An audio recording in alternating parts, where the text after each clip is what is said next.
बात करेंगे दक्षिण अमेरिका के दूसरे सबसे बड़े देश अर्जेंटीना की। क्षेत्रफल की दृष्टि से दक्षिण अमेरिका का दूसरा बड़ा देश, क्योंकि पहला है ब्राजील और दूसरा है अर्जेंटीना। और दुनिया में 8वें नंबर का बड़ा देश, 7वें नंबर का तो भारत है, 7वें नंबर का बड़ा क्षेत्रफल की दृष्टि से देश भारत है। और भारत के जस्ट बाद आता है कौन? अर्जेंटीना, जिसकी राजधानी है ब्यूनस आयर्स। जिस अर्जेंटीना को पशुओं और गेहूं का देश कहा जाता है। अर्जेंटीना नाम चांदी के अयस्क अर्जेंटाइन के नाम पर पड़ा है। अर्जेंटीना की राजधानी ब्यूनस आयर्स, और अर्जेंटीना को पशुओं और गेहूं का देश कहते हैं। और अर्जेंटीना की संपन्नता का कारण है पंपास घास के मैदान। अर्जेंटीना में शीतोष्ण कटिबंधीय घास, ठंडी घास पंपास पाई जाती है, और उस पंपास में कहते हैं अल्फा अल्फा घास उगाई जाती है, और गेहूं की पैदावार के लिए वो काफी अनुकूल होती है। यही कहते हैं पशु चारकों को, काउबॉय को ग्वांको बोला जाता है। जैसे भारत में ग्वाले पशुचारक होते हैं, वैसे ही अर्जेंटीना में होते हैं ग्वांको। और यहाँ के पशु घास को खा के हष्ट-पुष्ट होते हैं, तो उनके काटने पर मांस बहुत मिलता है। तो दुनिया में सर्वाधिक मांस निर्यातक देश है, डिब्बाबंद मांस निर्यातक देश है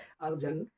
ध्यान रखना, अर्जेंटीना के दक्षिण पूर्व में एक द्वीप है जिसका नाम है फॉकलैंड, और यहीं चलती है फॉकलैंड की ठंडी जल धारा। तो अर्जेंटीना में फॉकलैंड की ठंडी जल धारा से मिल जाता है पेंटागोनिया का मरुस्थल, जो इस क्षेत्र में बनता है, पेंटागोनिया का मरुस्थल। और ये फॉकलैंड द्वीप अर्जेंटीना और यूके में विवाद का कारण बना, जिसको लेकर युद्ध भी हुए, और जिस पर अंतिम रूप से अधिकार यूनाइटेड किंगडम का है। अर्जेंटीना का कहते हैं जाते जाते जैसे ब्राजील फुटबॉल का पर्याय है, वैसे ही दक्षिण अमेरिका में फुटबॉल की दूसरी ताकत माना जाता है अर्जेंटीना। और अर्जेंटीना ने लेटेस्ट 2022 का football world cup Lionel Messi की कप्तानी में जीता था। वर्तमान के सबसे चर्चित खिलाड़ी लियोनेल मेसी, और उनके पहले एक स्टार हुए हैं डियागो मैराडोना। तो ये पूरी कहानी है अर्जेंटीना चांदी के एक अयस्क अर्जेंटाइन की, जो अर्जेंटीना पंपास के कारण कहलाता है गेहूं और पशुओं का देश। जय हिंद, जय भारत दोस्तों।